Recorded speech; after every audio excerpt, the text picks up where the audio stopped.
mucho se habla sobre el separar un inmueble. El problema viene cuando el cliente desiste de esta compra. Entonces la inmobiliaria dicen, yo no te voy a devolver el dinero que tú diste para separar el inmueble. ¿Vulnera los derechos del consumidor? Yo creo que si lo informó, no. Normalmente lo que se va a pactar en una cláusula es que si tú decides resolver el contrato, generosa sería la inmobiliaria que te dice te devuelvo la inicial, porque lo va a asumir como una penalidad.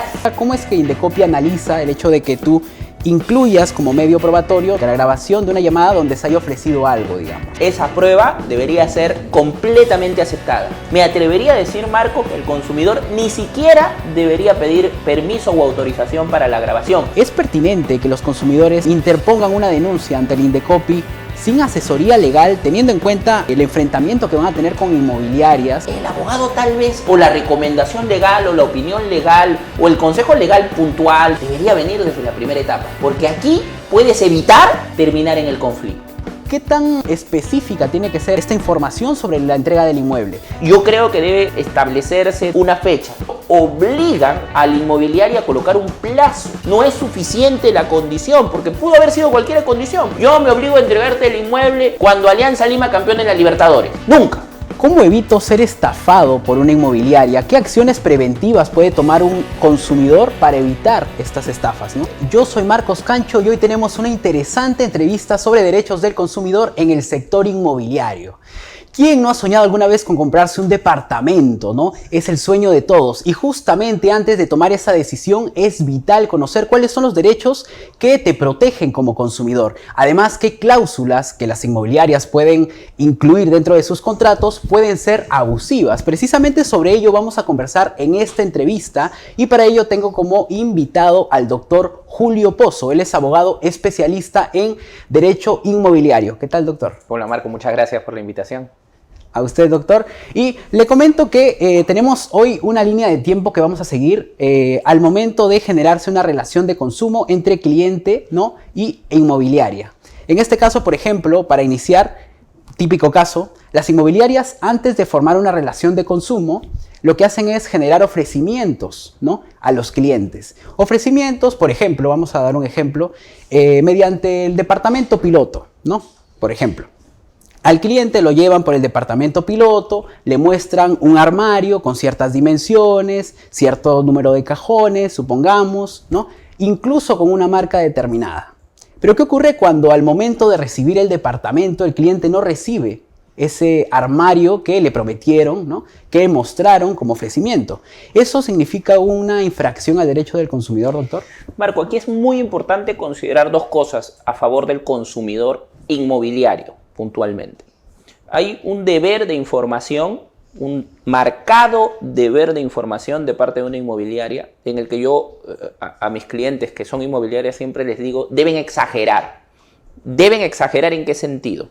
Yo no sé si te ha pasado, pero yo he ido a varios departamentos pilotos por trabajo o buscando adquirir algún departamento o para mí o para algún cliente propio o como inversión y advierto cuando llego, puede ser producto de mi formación, que si hay avisitos, muy pequeñitos es cierto, pero si hay avisos en los que te ponen esto es referencial, esta foto es referencial, y yo lo primero que invito a hacer y a preguntar a un consumidor, porque tiene que preguntarlo, creo que más allá del deber de informar, tiene que surgir el otro principio, que es el de idoneidad. ¿Así va a venir el departamento? Por lo menos yo hago siempre esa pregunta. Yo llego, lo miro, lo advierto, me gustan las dimensiones en este mueble, este cuarto, estos baños. Y lo primero que pregunto es, ¿con todo esto viene? Y obligo al representante de ventas, que no necesariamente es, por supuesto, el gerente, y ni siquiera un apoderado de la inmobiliaria, a decirme dos respuestas. A veces con contundencia, no. El departamento solo es entregado de esta y de esta forma. Y a veces algunos dubitativos, no lo sé, déjeme preguntar. Pero en cualquier caso, lo que yo le invito al consumidor inmobiliario a hacer es, si decide optar por esa opción, todo tiene que estar expresamente establecido en el contrato. Expresamente establecido en el contrato. Doctor, y en el caso, y claro, cuando hay un ofrecimiento, como usted lo está diciendo, ¿no? Expresamente en papel, expresamente en un correo electrónico, ¿no? En un mensaje de texto, es un poco más fácil acudir al Indecopi y demostrar que hay un ofrecimiento, ¿no? Pero ¿qué ocurre si por negligencia, podemos llamarle así, usted me corregirá si no, ese ofrecimiento no consta dentro de un documento?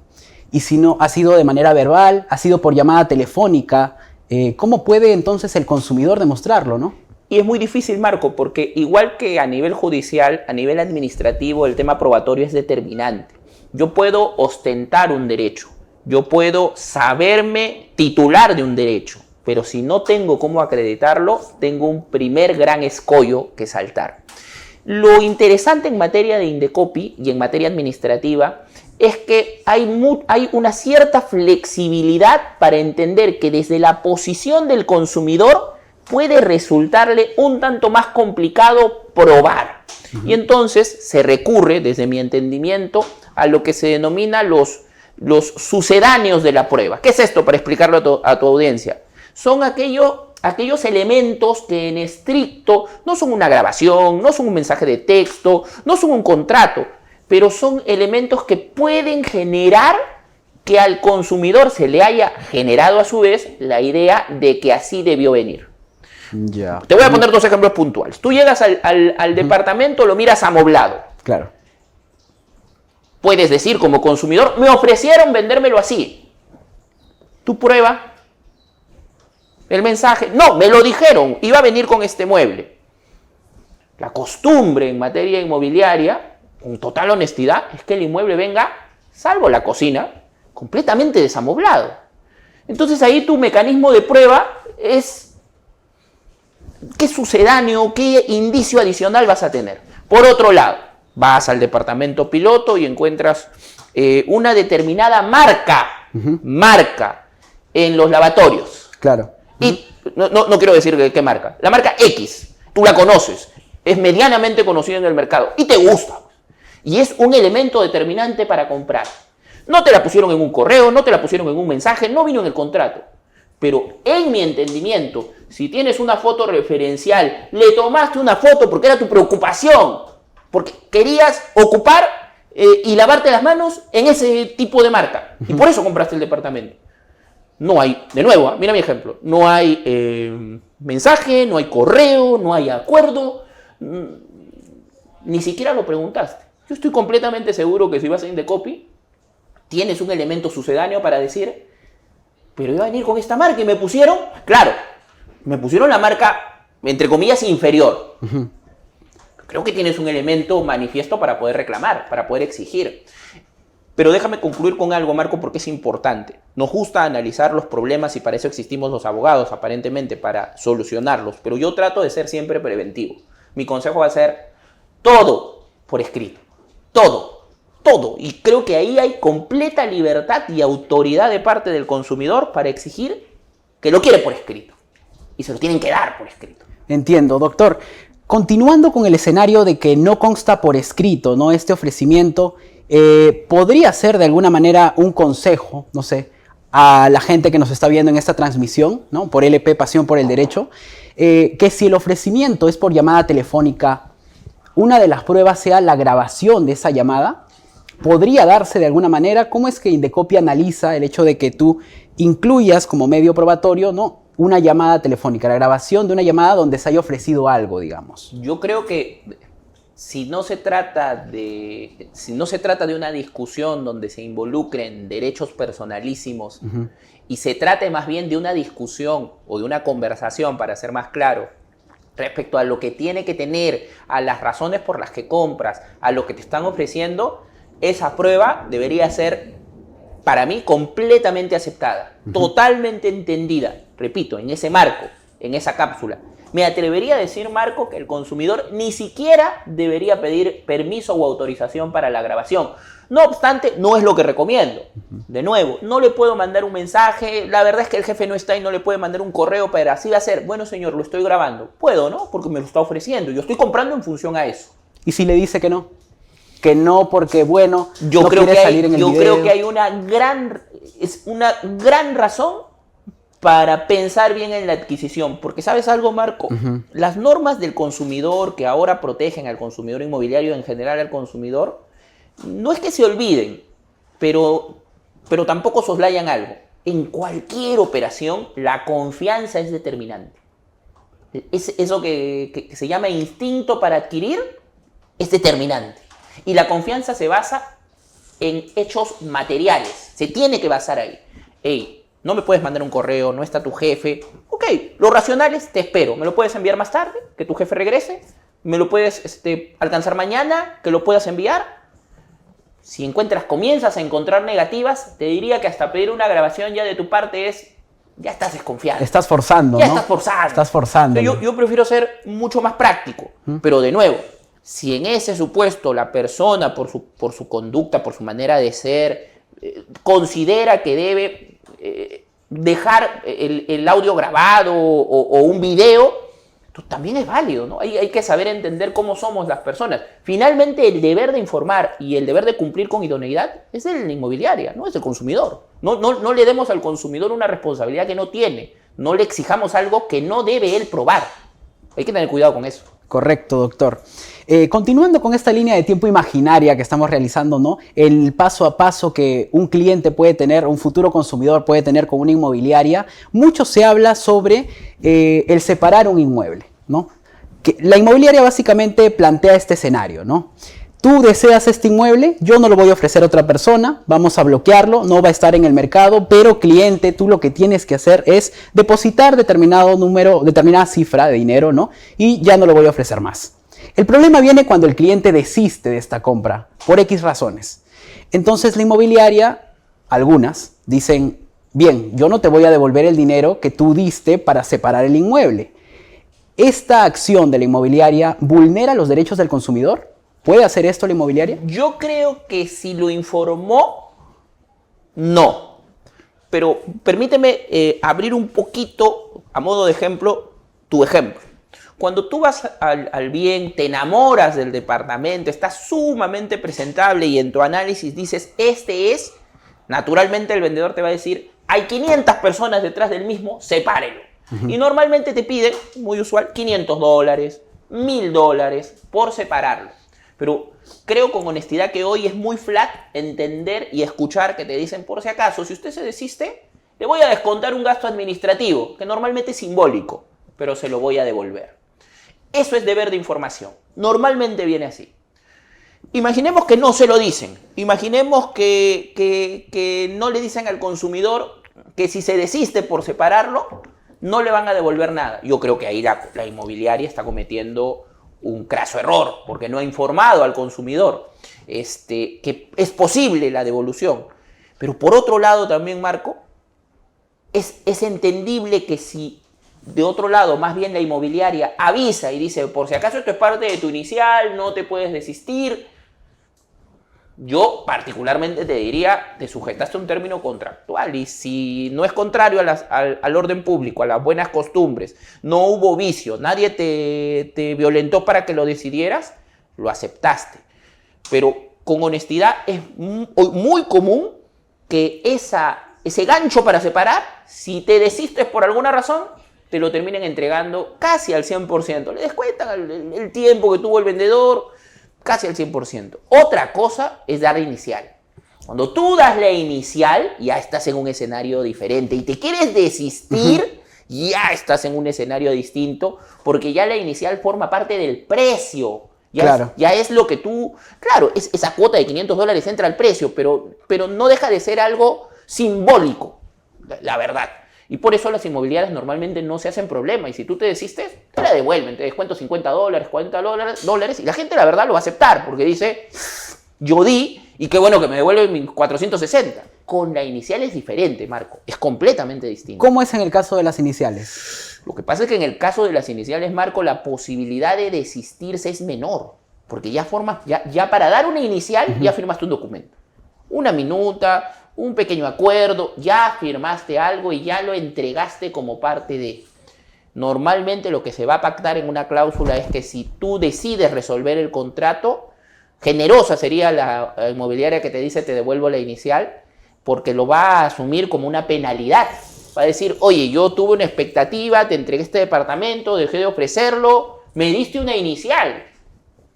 Imagínate, yo ahí sí creo que el supuesto es distinto al acto simbólico de separarlo que pretender retirar tu inicial una vez convenido. Para que tú des una inicial, ya pasaste por todo el proceso contractual. Ya lo hiciste, ya fijaste un precio, ya estableciste condiciones y das tu inicial, ¿no? La inicial tampoco es un monto menor. Dependerá. Entonces ya estás en un escenario de que si decides retirarte puedes caer en incumplimiento contractual, puedes caer en responsabilidad contractual. Le das a la inmobiliaria la posibilidad de decir muchísimas cosas, desde lo firmado en el contrato hasta, oye, me has causado un perjuicio. ¿Qué? ¿De pronto quieres retirar la inicial? Yo dejé de venderlo, dejé de ofrecerlo, hubo alguien que me estaba ofreciendo un precio mejor al tuyo porque a ti te hice un muy buen descuento.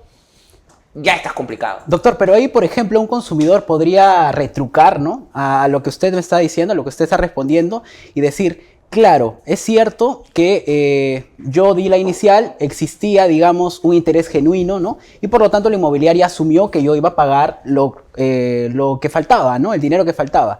Sin embargo, si la inmobiliaria se queda con la inicial, el que va a salir perdiendo dentro de eso soy yo, porque al final el inmueble va a seguir siendo ofrecido por la inmobiliaria, entonces la inmobiliaria se va a quedar aún con la cuota inicial y el consumidor, lo que va a terminar, el escenario que va a hacer para el consumidor es que, bueno, va a perder la inicial y tampoco va a tener el departamento, ¿no?, por el cual había pagado. Yo estoy completamente de acuerdo contigo, Marco, y probablemente si esto se lleva a sede judicial, vamos a tener de este tipo de dos argumentos, ¿no? Por uno, el estrictamente legal, con mucha fuerza o fortaleza por parte de la inmobiliaria, porque ya estás hablando de un inicial. Claro. Y por otro, un argumento como el que esgrimes, que es una suerte de ejercicio abusivo del derecho por parte de la inmobiliaria. Porque eso es al final, ¿no?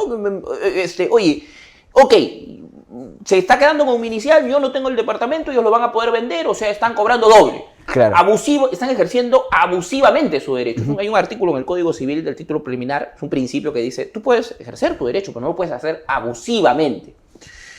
Probablemente el Poder Judicial termine encontrando un punto medio, ¿no? Y lo que va a tener que alegar la inmobiliaria es que en la medida de que con esa inicial cubre perjuicios, cubre lucro cesante, cubre algún tipo de daño, yo creo que lo más probable, y si te lo digo abiertamente, es que se incline del lado de la inmobiliaria.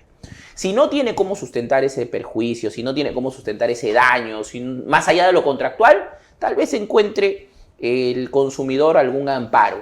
Pero en materia de inicial ya estás en estricto en el ámbito contractual. Y ahí de nuevo, lo preventivo. Si vas a dar una inicial, tienes que estar completamente seguro que la operación va para adelante. Si vas a dar una inicial y tienes un reparo, tienes que dejarlo en el contrato. En el contrato tienes que dejar por escrito que puede ocurrir que en 30 días no consigas el crédito hipotecario. Hay que dejarlo por escrito. Hay que dejar por escrito porque das una inicial que te dan 30 días, pero que si no los consigues, se te devuelve tu inicial. Y la inmobiliaria tiene que estar de acuerdo. Qué importante es aquí, Marco, más que los abogados en este tipo de temas, el poder dejar claras las cosas. Cuando uno va como un consumidor y dice, quiero un departamento, da una inicial, pero sabe potencialmente que va a conseguir el resto con un crédito hipotecario, porque alguien se lo va a prestar, pero tiene que dejarlo por escrito, porque puede ocurrir que no lo califiquen correctamente en el crédito, porque puede ocurrir que el pariente no le dé el préstamo y se quedó colgado. O sea, completamente, Marco, aquí en este tema puntual, para mí la inmobiliaria tiene mucho más punche para ganarle al consumidor en ese escenario.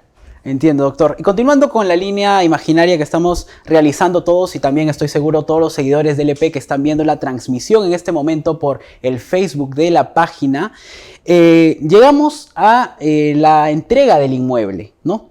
La entrega, y bueno, el artículo 78 del Código de Protección al Consumidor lo que dice es que los proveedores deben establecer implementar procedimientos, ¿no? Para poder informar como mínimo el plazo, fecha o condición expresa de entrega del inmueble, ¿verdad?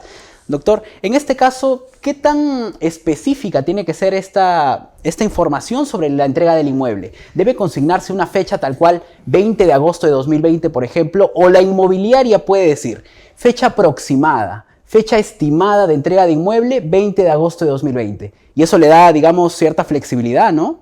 Si es que parece ser de esa manera. Yo lo que creo, y es lo que está ocurriendo también con las inmobiliarias más serias, más correctas, las que saben y conocen además de los pronunciamientos que viene teniendo Indecopi, es hay que establecer una fecha puntual. No aproximado, no en este momento puede ser. Uno puede, y esto va de los dos, Marco. Primero me refiero a las inmobiliarias. Hoy por hoy, si una inmobiliaria no entrega el bien a tiempo, está sujeta no solo a una multa, está sujeta también a un acto correctivo, e incluso hay fallos de Indecopi que ya dicen que hay que pagarle el alquiler que potencialmente ese comprador tuvo que pagar por la demora en la entrega. O sea, se expone a diversas consecuencias. Yo creo que debe establecerse de forma cierta una fecha, no aproximada. Si estiman que va a terminar el proyecto en noviembre, pongan enero. Si estiman que va a terminar marzo, pon mayo. Permítete tener un espacio también. Y eso además le ayuda muchísimo al consumidor, porque el consumidor ya tiene la regla clara. O sea, el aproximado, Marco, en mi entendimiento, es mucho más peligroso que poner una fecha y no cumplir. Porque el aproximado ya es un abuso. Entiendo. Entonces, si es que se usan esos términos de estimada, probable, ¿no? Podría con toda la seguridad el consumidor acudir a Indecopi, ¿no? Y decir, esto no es una información suficiente. Recuerda que además Indecopi, naturalmente por la posición, va a asumir que la desventaja la tiene el consumidor. Entonces, si imaginemos que la inmobiliaria pone aproximadamente en noviembre. Llegó diciembre, señor Indecopi. No, es que yo le dije aproximadamente en noviembre. Sí, pues, porque pudo haber sido octubre, pudo haber sido septiembre. Pudo haber sido en 2 años. Dependiendo cómo quieres manejar el término, ¿no? Así va a decir. Entonces, el consumidor va a tener herramientas suficientes para reclamar. Yo, por eso te decía, yo creo que más bien hoy has entendido que es mucho menos contingente para una inmobiliaria establecer una fecha cierta. Es mucho menos contingente. Es mucho menos contingente hacerlo que colocar aproximado, porque te expone peor, te pone en una situación distinta con frente al consumidor, ¿no? Ya lo empoderas más, inclusive. Entiendo, doctor. Y justamente, seguidores y amigos de LP, tenemos con el doctor una jurisprudencia interesante para discutir sobre lo que es la entrega del inmueble. Voy a narrar rápidamente el caso, ¿no? Lo que denuncia un consumidor, en este caso que vamos a narrar en este momento, vamos a analizar junto con el doctor Pozo, que no se brindó, no se cumplió, la inmobiliaria no cumplió con consignar la información mínima relacionada a la entrega de inmueble. ¿Por qué? Porque en su cláusula, en la cláusula del contrato de compra-venta decía, el vendedor se obliga a efectuar la entrega del inmueble debidamente desocupado a la firma de la escritura pública que esta minuta origine. O sea, ligaba, ¿no?, la firma de la escritura pública a la entrega del inmueble. Este es un caso importante como para analizar. El Indecopi falló en primera y segunda instancia. La primera instancia es la resolución 425-2023 Indecopi de Piura. Ustedes pueden localizarla seguro mediante la página del Indecopi. Doctor, apóyeme, ¿cómo resolvió el Indecopi de acuerdo a esta cláusula?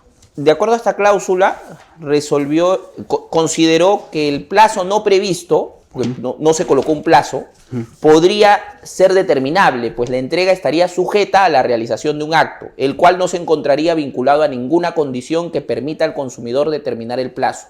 Estoy leyendo la resolución que indicaste claramente, ¿no? Entiendo que en esta resolución consideró Indecopi que la cláusula estaba bien hecha, ¿correcto? Suficientemente hecha. Y esto se eleva al tribunal. No, de hecho dijo que no podría ser determinable, ¿no? Porque estaría sujeta, ¿no?, la entrega del inmueble. Claro, ok. Sí, a la realización de un acto previo, ¿no? Al hecho de suscribir la escritura pública. De acuerdo. Y había sido colocado... Claro, como condición. Era como condición, ¿no? Correcto. Pero eso no permitía, digamos, acercarnos a una fecha exacta, ¿no? No, porque esta cláusula carece de justamente... Mira, la cláusula se titula entrega del inmueble. El vendedor se obliga a efectuar la entrega debidamente desocupado a la firma de la escritura pública que esta minuta origine. Pero le falta, con total honestidad, Marco, algo que toda cláusula de entrega de inmueble tiene o debe tener: plazo. O sea, yo no te digo que no puedas pactar entregar en el futuro un inmueble, pero no estamos en una situación de partes privadas, estamos en una situación en la que un consumidor ocurre y va donde una inmobiliaria y dice: quiere comprar un inmueble. Entonces hay unas reglas, repito, de información y de idoneidad que en mi entendimiento obligan a la inmobiliaria a colocar un plazo. No es suficiente la condición, porque pudo haber sido cualquier condición. Yo me obligo a entregarte el inmueble cuando Alianza Lima campeón en la Libertadores. Nunca. Nunca. ¿Correcto? O sea, no. Ya, claro. Esto no es... Y por supuesto, tú y yo lo podemos pactar. Tú no vendes inmuebles, yo no soy consumidor inmobiliario. Si tú me vendieras tu casa, Marco, tú que no eres una inmobiliaria, tú que no ofreces un producto, tú que no ofreces un servicio, simplemente vendes tu casa, lo podemos pactar. Podemos pactar que me entregarás el inmueble cuando Alianza Lima campeón en la Libertadores. De antemano yo sabré que eso es lejano o imposible, pero lo podemos pactar. Si tú eres una inmobiliaria, pactar una condición, así como la del ejemplo, o decir, cuando firmemos la escritura pública, ¿cuándo? Claro, es muy maleable, ¿no? Incluso... Soy un consumidor. Claro. ¿Cuándo? Incluso el gerente de la inmobiliaria, si es que, no sé, el comprador le dice, hay que suscribir la escritura pública, puede decirle, no estoy en Lima en este momento, ¿no? ¿Qué tal en 2 semanas? No, es que pueden haber miles de factores. Mil excusas. Claro. En cambio, si estableces un plazo, las excusas quedan de lado. Porque si no lo cumples, te sujetas a determinadas consecuencias. Entiendo. No solo en Indecopi, sino a nivel judicial.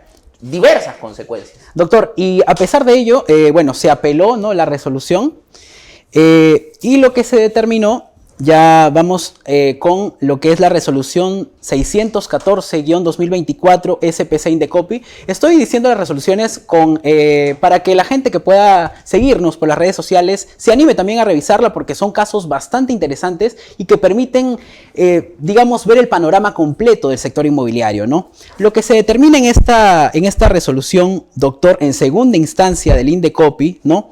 Usted ya me dirá, por favor, sí, ¿por qué no es una cláusula abusiva, de acuerdo a esto, ¿no? De acuerdo a la resolución en segunda instancia? Porque para la segunda instancia se consigna una condición expresa para la entrega de los bienes inmuebles.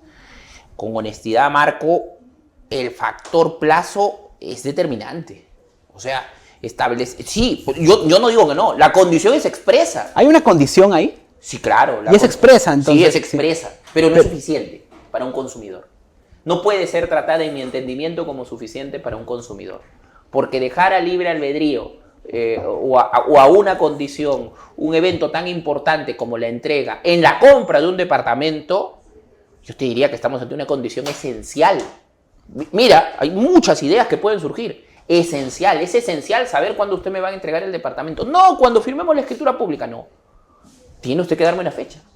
Qué importante es, Marco, cuando uno ve este tipo de documentos, el poder de alguna manera estar empapado. Esta no es una pregunta legal, es una pregunta, en mi entendimiento, de sentido común. Sí, cuando firmes la escritura pública, estoy seguro que el consumidor va a decir inmediatamente, ¿cuándo firmo la escritura pública? Y si no te lo dice, te lo va a preguntar. ¿Ya firmamos la escritura? No, el gerente está de viaje. No, la notaría no atiende este día. Entonces, naturalmente, ante este razonamiento tan simple, tú tienes un consumidor manifiestamente afectado. Y por más condición expresa que fue la de la escritura pública, pactada, porque está pactada y es expresa, pero no es suficiente en el marco de una relación consumidor-proveedor. No es suficiente. De nuevo, entre privados, cuando estemos fuera del ámbito de una inmobiliaria, claro, la podemos pactar, sin problema. Pero con una inmobiliaria, es una condición que resulta, en mi entendimiento, insuficiente y totalmente favorable, o sea, totalmente reclamable, exigible a favor de un consumidor que se está preguntando ¿cuándo? No, cuando firmamos la escritura pública, ¿cuándo? Claro, es un término maleable, ¿no? Doctor, vamos desde aquí a seguir con bastante atención, a ver si esto se eleva al Poder Judicial, a ver cómo determina finalmente, ¿no? Y ya hemos hablado sobre diferentes infracciones al derecho del consumidor, por eso la pregunta creo que cae de madura. ¿Cómo evito ser estafado por una inmobiliaria? ¿Qué acciones preventivas puede tomar un consumidor o un futuro consumidor para evitar estas estafas, ¿no? Yo creo que tiene que atender varios frentes, Marco. El primero, que es el visual, mirar dónde está el proyecto. Naturalmente hay que ir. ¿Comprar en planos? Sí, pero yendo a mirar dónde está el proyecto. Hay que mirarlo. Acto seguido, creo que hay que hacer una revisión no simple, sino suficiente de quién vende, quién es su apoderado, quiénes son sus socios, quiénes forman parte de esa inmobiliaria. Esa información que no es difícil de alcanzar, Marco, ¿ah? Lo que pasa es que a veces simplemente no lo hacemos, pero hoy es muy pública toda la información. Hay registros donde las personas, las inmobiliarias, quedan, si cometen alguna falta, consignadas. Y eso hay que ver. Eso por el lado estrictamente del consumidor inmobiliario en esta relación de producto, consumo, bien. Esto sin perjuicio, además, de toda la revisión legal que hay que hacer, ¿no? Que no solo es mirar la partida electrónica de la matriz, ver que no haya cargas, con que sea financiado. Esto alcanza muchas otras aristas que son mucho más legales, mucho más civiles. Al gerente de las inmobiliarias podría, sí, claro, por supuesto, rastrearse. Claro, por supuesto. Se puede pedir, se puede revisar, se puede mirar con quién estamos. De nuevo, Marco, aterricemos en algo. Por debajo de la idoneidad y de la información hay un principio que no está escrito en el derecho, que se llama confianza. Ese principio es fundamental, pero para alcanzarla hay que hacer esta revisión. Tengo que confiar en la inmobiliaria, tengo que confiar en el sujeto que la representa. Eso es importante, eso es muy, muy importante, ¿no? Claro, doctor, justamente hablando sobre estas infracciones típicas, ¿no?, en el sector inmobiliario, creo que también se surge la pregunta, ¿no? Se ha, digamos, difundido a lo largo de lo que es derecho del consumidor, que un consumidor puede afrontar un proceso ante el Indecopi, ¿no?, de manera solitaria, digamos, sin recurrir a veces a un abogado, porque las resoluciones del Indecopi son más rápidas que las del Poder Judicial, entre otras cosas. No hay artículos que el Código de Protección del Consumidor permiten proteger a este consumidor, etc. Pero bajo su entender, de acuerdo a su expertise, de acuerdo también quizá a las estadísticas que se repiten cada año, es pertinente que los consumidores interpongan una denuncia ante el Indecopi sin asesoría legal, teniendo en cuenta el enfrentamiento que van a tener con inmobiliarias, ¿no?, que a veces ostentan, digamos, diverso dinero a comparación del consumidor, ¿o no? Y aquí hay 3 etapas, ¿no? Porque la primera etapa es la de la compra. Normalmente las personas, normalmente los sujetos, el consumidor hablando propiamente, no se asesora. No se asesora. Y creo, y en mi entendimiento no es malo, Marco, porque hoy por lo menos encuentra en la normativa tutela. O sea, el olvido, esto es muy importante, ¿no? ¿Para qué existen las normas del consumidor y del consumidor inmobiliario puntualmente? Para tutelar su derecho, para tutelar su posición en esa situación frente a una inmobiliaria. Y en esta primera etapa es muy raro ver asesoría del consumidor, ¿eh? Tu pregunta es, aparecido el problema, exacto, aparecida la distorsión, latente un reclamo frente a Indecopi, ya hay que ir con un abogado. Si tú me lo preguntas en principio, bajo esta lógica de que no lo necesitaste para comprar, porque la norma te tutela y el Indecopi para eso está, yo te diría que no, en esta etapa no. ¿De acuerdo? Yo me sujetaría a la complejidad del tema, a los importes también. Imagínate, costear un abogado para ir a Indecopi cuando ya hiciste un desembolso, gasto sobre gasto. Lo que yo sí creo, y aprovecho tu inquietud más bien en el ámbito preventivo, es que por ahí el abogado tal vez, o la recomendación legal, o la opinión legal, o el consejo legal puntual, suficiente y oportuno, debería venir desde la primera etapa. Porque aquí puedes evitar terminar en el conflicto. Si me preguntas por el momento en el que debe intervenir un abogado, en caso deba hacerlo o considerarlo la parte necesaria, es en esta primera etapa. Te curas en salud para no llegar aquí.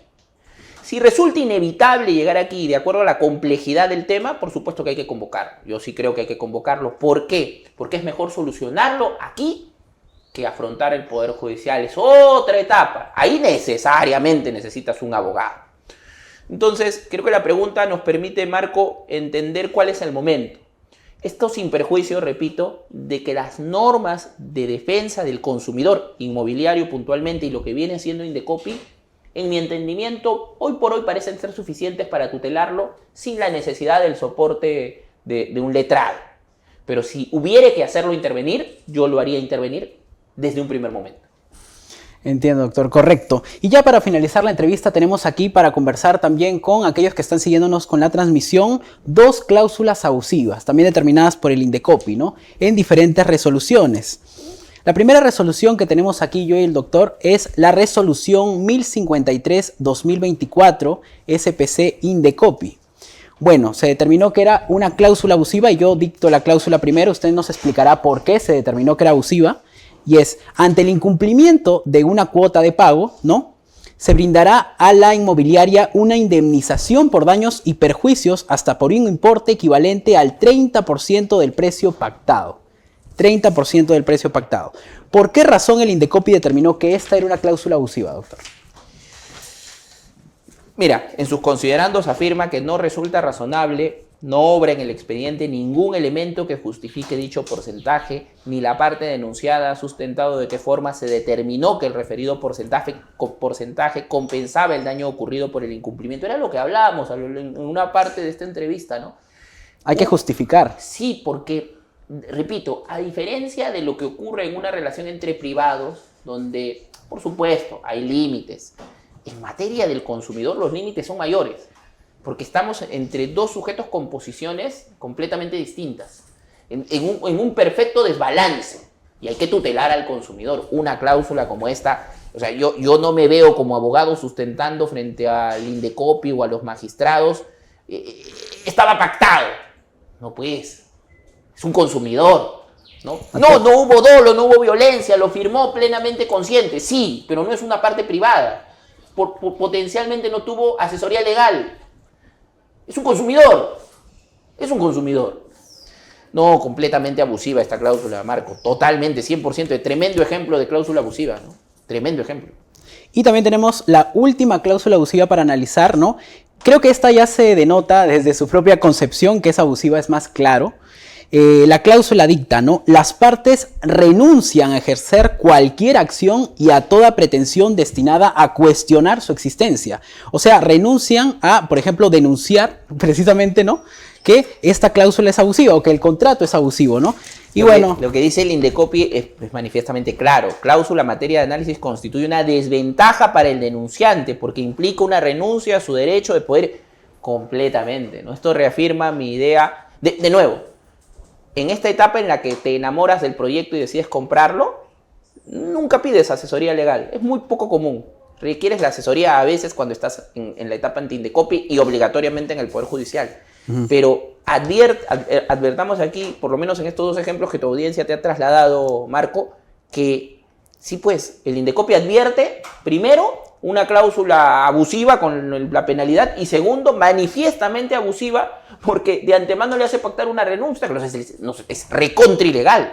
Recontra ilegal. Eso limita los derechos del consumidor.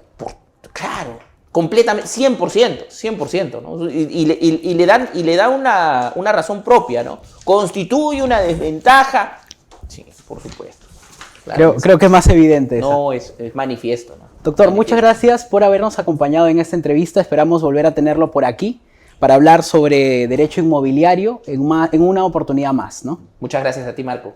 Y no solo a usted, doctor, sino también a todos los que nos han seguido por el Facebook de LP Pasión por el Derecho, a ti que has estado atento para poder saber cuáles son cláusulas abusivas, cómo protegerte al momento de exponerte a este mercado inmobiliario que cada vez se hace más grande.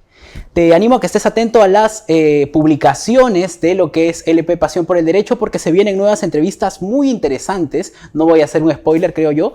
Se vienen entrevistas interesantes sobre protección al consumidor y otros temitas relacionados a propiedad intelectual. Nos vemos. Chao, chao.